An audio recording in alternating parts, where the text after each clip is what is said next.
Nicholas, the acquisition manager. So I just wanted to do a quick video on this is another reason why deals fall apart or things don't go the way they're supposed to. So agents, investors, and brokers, they know the game. They know that they're able to put contingencies in the actual contract. And you have to read the contingencies and read the actual contract to make sure that you don't get screwed over. Like right here, this is a contingency that doesn't work specifically for the buyer. It works more for the seller. I've singled out several different contingencies in this contract.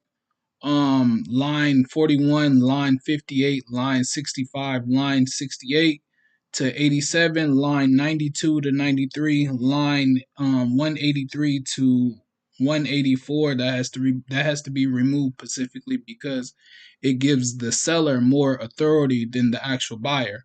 Line 189 to line 92, and line 194 to line 97.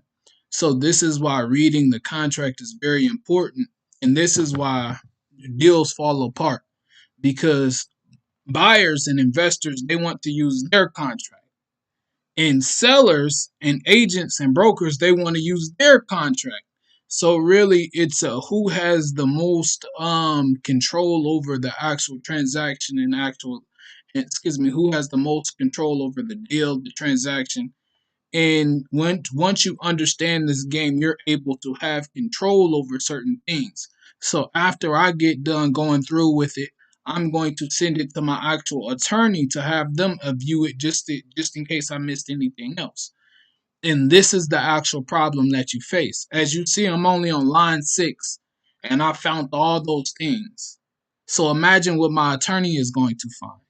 And this is why it's important to do your homework. And this is one of the other reasons why things don't go the way it's supposed to, because everybody is trying to have control. Everybody is trying to screw people out of what they are rightfully deserved. As you can see, this right here, an inspection contingency.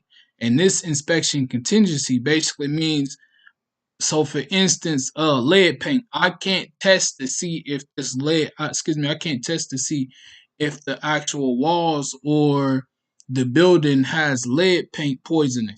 This is something that they put in there because they know that it may actually have that. So it's important to do your homework. It's important to just be willing to learn. Be willing to ask people. Again, as soon as I get done with this, I'm gonna send it right to my attorney just to make sure I ain't missed nothing. Basically, this whole contract gonna have to get scrapped. Otherwise, we can't use their contract, and that's how things fall apart. So I just wanted to make this video. You have to make sure you're reading it, because we didn't agree upon no loan adjustment. We didn't agree upon that. And this is the name of the game. You put whatever you want in the contract or the LOI, and if the person doesn't catch it or doesn't see what they're in, hey, now you agreed upon that. So this is why it's important to do your homework, because we didn't agree upon this. Make a quick video. This is why it's so important to read your documents. Don't just give them to your attorney. You read them. I hear so many stories about people just, hey, sending it to their attorney and not actually reading the contract. No, read the contract. If the contract if the contract is very long, you need to sit there and read the whole thing. And if you don't understand something, you need to ask somebody for help so they can explain it to you. And this contract that they gave me was boo boo. It gave all the seller control, but the buyer had limited control. The buyer, before we even do the transaction, like the buyer had to get authority from the seller for so many reasons. The contract just didn't make sense. They're adding additional terms in there that we didn't agree upon.